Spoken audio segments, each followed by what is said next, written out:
পুরো পরিষেবাকে আরও সুন্দর করে তুলতে বিশেষ উদ্যোগী হয়েছে দিনহাটা পৌরসভা।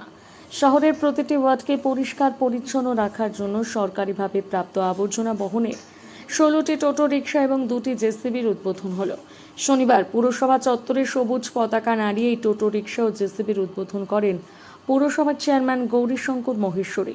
উদ্বোধনী অনুষ্ঠানে উপস্থিত ছিলেন পুরসভার চেয়ারম্যান ছাড়াও ভাইস চেয়ারম্যান সাবির সাহা চৌধুরী, পৌরসভার executive officer Ashok Sen, councillor Parthanath Sarkar, Chanchal Saha, Joyshree Sarkar, Bablu Saha, Biswajit Bhowmik, Shambhu Adhikari প্রমুখ।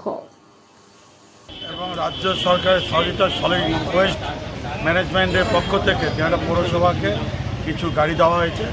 শহরে যে আমরা পরিষেবা দিই, এই পরিষেবাকে আরও উন্নত মানের করার জন্য বাড়ি বাড়ি থেকে যে আবর্জনা আছে সেটা নেওয়ার জন্য আরও সুন্দরভাবে প্রতিটা মানুষের কাছে পুরো পরিষেবা পৌঁছে দেওয়ার জন্য এই কিছু 16টা টোটো নেওয়া হয়েছে, 2টা জেসিবি নেওয়া হয়েছে, আর একখানা শেষগুলো আজকে বা কালকে চলে আসবে।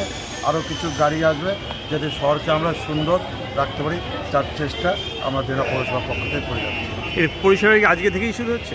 হ্যাঁ, মানে আজকে উদ্বোধন করলাম। আজকে উদ্বোধন হলো, আমরা ধরে নিচ্ছি যে 1 অক্টোবর থেকে পরিষেবাটা শুরু হবে। 1 অক্টোবর